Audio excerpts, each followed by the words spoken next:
All right, let's talk 49ers buzz here from the NFL Combine. First off, I had a good sandwich here. The place is called The Goose. It's right behind me. My sandwich's name was the Robbie. I'll tack it on to the end of the video. It was roast beef and pimento cheese, and that ties into some 49ers news. Robbie Gould today officially introduced as the Rolling Meadows High School coach in suburban Chicago. That is the high school of Jimmy Garoppolo. I remember at this time last year, we were talking about Robbie Gould's potential future with the 49ers.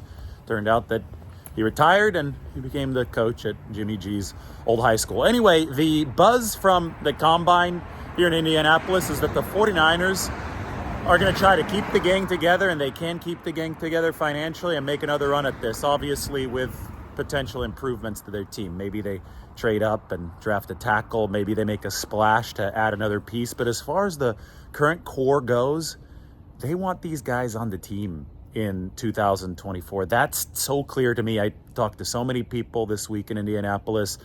Brandon Aiyuk is somebody the 49ers want to keep. That's something that we've known all along here. The whole King's ransom thing, you're almost certainly not going to be offered a King's ransom. If that is your stance on a player, which I think it is for Brandon Aiyuk and the 49ers, that means that you really want to keep them, just like Deebo Samuel last year, and they kept them. And it makes no sense to move off of somebody like Deebo Samuel, too. So they're going to keep him as well. It'd be like $21 million in dead money. It'd be terrible business from the 49ers. Another player that people are speculating about is Arik Armstead. It would cost well over $20 million in dead money if you got rid of Arik Armstead this year, and you'd only save $2 million. So you're already paying these guys. You're going to play them.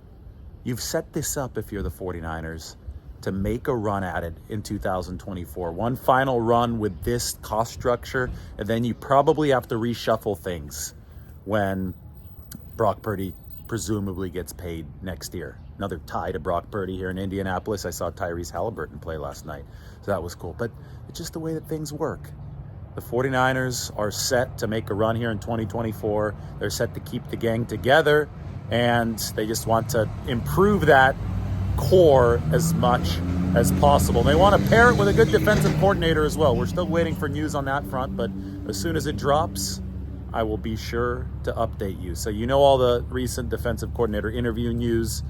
You know that Jeff Olbrich is lurking in the shadows, but 49ers might have to get permission from, they definitely do have to get permission from the Jets for that. So we'll see what happens. It's kind of like waiting for them to pick a new pope. We're waiting for white smoke to come out of the 49ers HQ in Santa Clara. No white smoke yet, but when the defensive coordinator decision is reached, maybe then it will be that dramatic.